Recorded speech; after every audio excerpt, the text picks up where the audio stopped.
se udarna grupa druge armije žestoko borila sa austro-ugarskim 8. korpusom kod Tekeriša, južno od tih položaja treća srpska armija je također vodila borbe.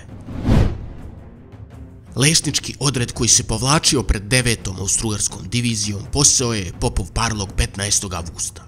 Desni bok 9. divizije je išao preko Iverka i sukobio se sa Lešničkim odredom, što je nateralo ovaj odred u povlačenje. Ovaj odred nije obavestio komandu 3. armije o svom napuštanju položaja, te je desno krilo 3. armije moglo biti veoma lako ugroženo sa boka. Međutim, neprijatelj to nije iskoristio jer je 9. divizija nastupala direktno prema Tekerišu. Za to vreme, drugi delovi 3. armije nalazili su se južno od Iverka i bili su podeljeni na delove kojima je komandovala Drinska divizija 1. poziva i Drinska divizija 2. poziva. Udruženi delovi imali su snagu cele jedne divizije, a držali su front oko 25 km. Pošto 3. armija nije imala dovoljno vojnika da drži ceo front, u neprekidnom linijskom rasporedu ona je sa svojim jedinicama zaposela samo najvažnije tačke. Ipak, najveća slabost ove armije su bili ugroženi bokovi. Naime, desni bok je mogla ugroziti 9. austro-ugarska divizija koja je nastupala sa severa dolinom reke Lešnice, međutim ubrzo je stizala udarna grupa druge armije na Tekeriš, te je taj bok bio koliko toliko održiv, ali levi bok je bio veoma ugrožen od strane 42. domobranske divizije koja je nastupala prema Krupnju. Kod Krupnja se nalazio ojačani rudnički četnički odred pod komandom majora Tankosića. Major Tankosić je obavestio komandu 3. armije da je Ljubovijski odred potpuno razbijen i da je neprijatelj iz Ljubovije stigao do Visova nadomak Krupnja. Također ubrzo napadnuti rudnički četnički odred i 3. armija je poslala jedan bataljon 5. pešadijskog puka 2. poziva iz rezerve kako bi pomogla ovom odredu. Međutim, u 14:45 stigla je informacija da je Krupanj pao u neprijateljske ruke. Stoga komandant 3. armije Pavle Jurišić Šturm šalje i ostali deo 5. pešadijskog puka 2. poziva u pomoć na levom krilu. Ovim događajem su 15. avgusta završene borbe 3. armije, ali užička vojska je također vodila borbe. Austro-ugarska 6. armija je sa svojim 16. korpusom stigla na liniju Čajniče-Zaborak i naterala na povlačenje Crnogorsku pljevsku diviziju, a 8. brigada je zauzela selo Čelebić. Na severu se 15. korpus pripremao za odbranu Višegrada, dok je 48. divizija čistila oblast oko Srebrenice od srpskih četničkih odreda. Srpska šumadijska divizija 2. poziva je bila nadomak Višegrada i pripremala se za napad. Za to vreme vrhovna komanda je dobijala izveštaje od Obrenovačkog odreda kao i od Dunavske divizije 1. poziva o snažnom bombardovanju Beograda i Obrenovca. I stoga Timočku diviziju 1. i 2. poziva, umjesto prema Valjevu kako je ranije bilo planirano, ostavlja u Lazarevcu neko vreme, dok se ne razjasni stanje na severu. Ovo austro-ugarsko bombardovanje je kočilo maksimalno angažovanje srpske vojske na Drini i 3. armija je morala da nastavi dalje bez pomoći Timočkih divizija. Također, sada se štab 1. srpske armije prebacio u Ub. Borbe na celom frontu su 16. avgusta nastavljene. Nakon noćnog sudara kod Tekeriša oko 7:30, direktno na bojno polje je došao komandant kombinovane divizije general Mihajlo Rašić. On je naredio haubičkom divizionu da dođe na Radonjića brdo i da dejstvuje artiljerijskom vatrom na neprijateljske položaje kod Skakališta i Trojana. Također je i 5. prekobrojni puk poslat prema Kiku kao rezerva glavnim snagama. Situacija je bila povoljna po kombinovanu diviziju sve do 8 časova ujutru, kada je prethodnica 9. austro-ugarske divizije, odnosno ojačani 102. puk, krenuo u nastupanje prema Bornom polju i Tekerišu, obuhvatajući levo krilo 6. prekobrojnog puka. Usled snažne artiljerijske vatre za Rašljuče, svi komandanti bataljona i gotovo svi oficiri 6. prekobrojnog puka su izbačeni iz stroja i zbog toga je oko 10:30 ovaj puk krenuo u povlačenje. Austro-Ugari su nastavili napredovanje i 102. puk je pod vatrom u svom napredovanju došao sve do puta Tekeriš-Zavlak. Međutim, po naređenju se povukao jer se komandant 9. divizije zabrinuo da puk ne ode previše daleko bez obezbeđenog levog krila. Povlačenje 6. prekobrojnog puka je nateralo na povlačenje i prve bojne redove kombinovane divizije. odnosno prvog i drugog prekobrojnog puka, dok su se neke srpske jedinice povlačile, jedan top 7. baterije nisu mogli izvući i on je ostao na Parlogu. Samo je 4. bataljon prvog puka ostao na skakalištu koje je zauzeto tokom noćnog sudara. Ovim povlačenjem je kombinovana divizija dovedena u nezavidan položaj. Međutim, razbijanje desne kolone 21. Austro-Ugarske divizije tokom noćnog sudara je onemogućilo dalji napredak neprijatelja. Ubrzo je na bojno polje stigao i komandant druge armije general Stepa Stepanović i svojom komandom i prisustvom bodrio srpske vojnike. On je naredio stabilizaciju fronta i kombinovana divizija je zauzela liniju Kik, Radonjiće brdo, Krivajska kosa. Dok se kombinovana divizija reorganizovala i učvršćivala, Moravska divizija prvog poziva je već stizala na Kik. Njena prethodnica, odnosno 3. pešadijski puk, je dobio naređenje da se razvije u borbeni poredak sa jednom baterijom i da nastupa prema Begluku. Također i 1. i 2. pešadijski pukovi koji su bili na sat hoda iza prethodnice su se također razvili i krenuli prema selu Jugovići.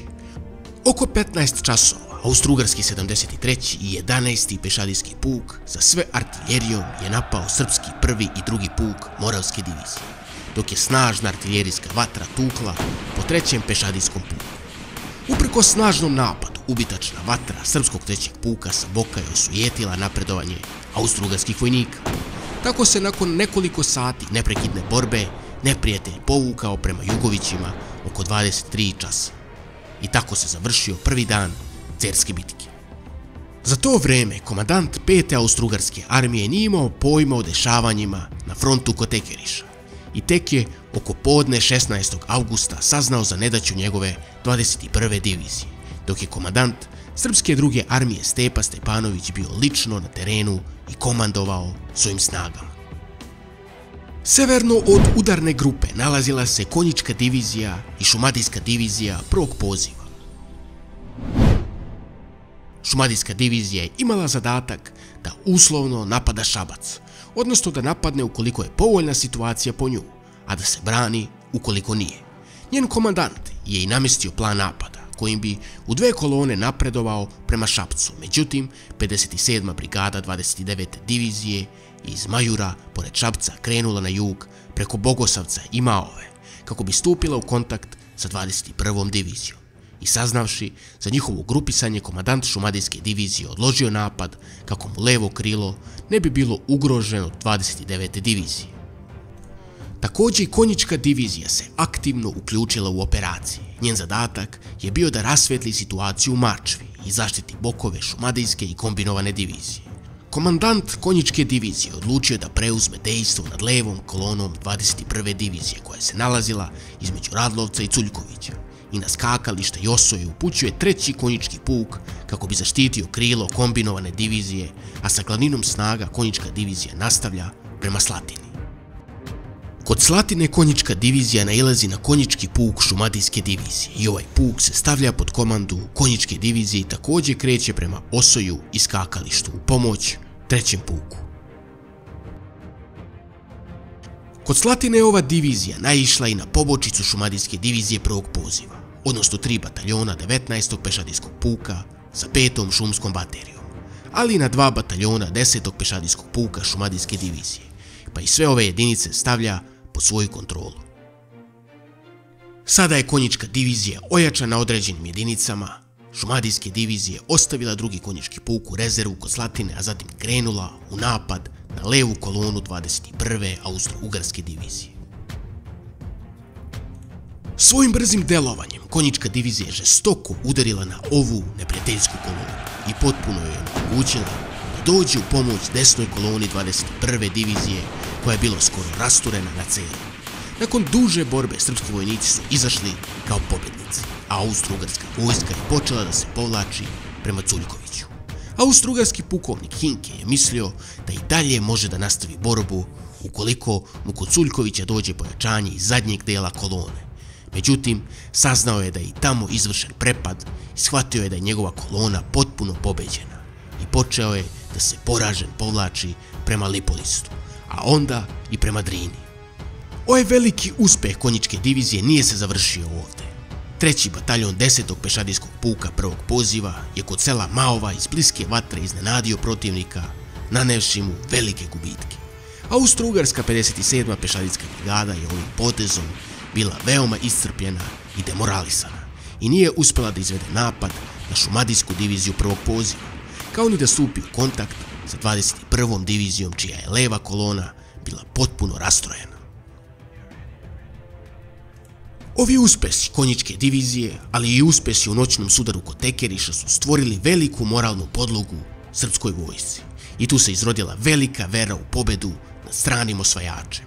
Ova pobeda je veoma olakšala situaciju i saveznicima, jer je komanda druge Austro-Ugarske vojske čuvši za poraz 29. divizije, ali i 21. divizije naredila 4. korpusu koji je bio u Sremu da umjesto da nastavi pripreme za ukrcavanje i transport na ruski front, krene u pomoć 29.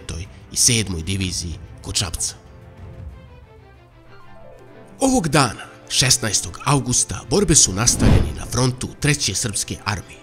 Osvajanjem Popovog Parloga, mala grupa austro-ugarskih vojnika iz 9. pešadijske divizije se spustila i udarila u bok Drinske divizije prvog poziva.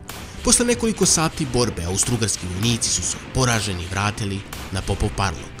Oko podne, austro-ugarska desna pobočica 9. divizije je krenula u nastupanje prema istoku, preko Rajinog groba i Velike glave, ali sukob sa srpskim snagama je onemogućio dalje nastupanje prema istoku. Tako je nastala žestoka borba između pešadijskih odeljenja sa odseka Drinske divizije prvog poziva i desne pobočice Austro-Ugarske 9. divizije na liniji Popov Parlog-Bobija. Ovim potezom su Srbi potpomognuti jakom artiljerijskom vatrom zaustavili kretanje Austro-Ugarska 2 bataljona na istok i sprečili ugrožavanje desnog boka 3. srpske armije. Za to vreme se u dolini Jadra kretala 36. pešadijska divizija prema srpskoj 3. armiji.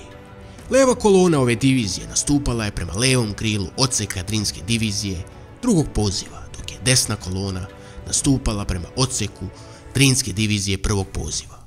Austro-Ugarska 36. pešadijska divizija je preko sela Slatine napala srpske položaje kod Majdana i Velikog Graca, dok su bili pod strašnom artiljerijskom vatrom koja je dopirala sa Velikog Graca i Puškarevca. Ogorčene borbe su se na ovom sektoru vodile duž celog odseka Drinske divizije drugog poziva. I divizijska i armijska rezerva je bila pri kraju, a uskoro je pao u položaj Veliki Gradac. Ovim je situacija postala veoma kritična, a ubrzo je neprijatelj preduzeo napad i na Puškarevac. Austro-ugarski napadi su se ređali jedan za drugim, a požrtvovanost srpskih starešina i vojnika je bila veličanstvena. Austro-ugarski juriš na Puškarevac je odbijen. Za to vreme, sa druge strane Jadra, 3. prekobrojni puk je nanosio velike gubitke levoj koloni 36. pešadijske divizije. Austro-ugarski vojnici su u energičnom napadu stigli sve na 200 do 300 metara od srpskih položaja od Siminog brda. Međutim, ubitačna vatra 3. prekobrojnog puka je naterala neprijatelje nazad u dolinu Jadra. Južno od ovih položaja, kod Krupnja, također su se vodile borbe. 5. pešadijski puk drugog poziva je stigao u pomoć rudničkom četničkom odredu koji je obezbeđivao put Krupanj-Zavlaka. Zajedno sa ovim odredom 5. pešadijski puk je razvio borbenu liniju i krenuo u napad, kako bi i neprijatelj razvio borbeni poredak i sporije napredovao. Međutim, Austro-ugarska 13. pešadijska brigada je iz Krupnja napala rudnički četnički odred, a iz pravca Jagodnje je napredovala 42. domobranska divizija i obuhvatajući levo krilo srpskog 5. pešadijskog puka drugog poziva naterala je ovaj puk na povlačenje. Tako su srpske snage na ovom delu fronta 3. armije bile u velikom povlačenju i zanoćili su između 16. i 17. augusta na liniji Nedino brdo-Ravno brdo. Komandant srpske 3. armije Pavle Jurišić-Šturm, shvativši da mu je levo krilo armije potpuno ugroženo i da se armija može naći u bezizlaznom položaju, odlučio je da povuče čitavu armiju u unutrašnjo zemlje, na nove položaje. Međutim, uprkos austro-ugarskom napredovanju tokom 16. augusta, ono je u noći između 15. i 16. augusta privremeno stalo, što je dodatno kupilo vreme srpskim snagama da se povuku, ali i srpskoj drugoj armiji da nastavi sa svojom ofanzivom kod Cera. Potpuno je neshvatljivo zašto je 42. domobranska divizija i 13. brigada na kraju dana stala, a ispred sebe je imala samo rastrojene ostatke rudničkog četničkog odreda i 5. pešadijskog puka. Zbog ovoga je propuštena prilika da se nanese težak poraz Trećoj armiji, a srpskoj udarnoj grupi kod Cera je omogućen nastavak svojih ofanzivnih operacija, koji će osuditi austro-ugarsku invaziju na potpunu propast.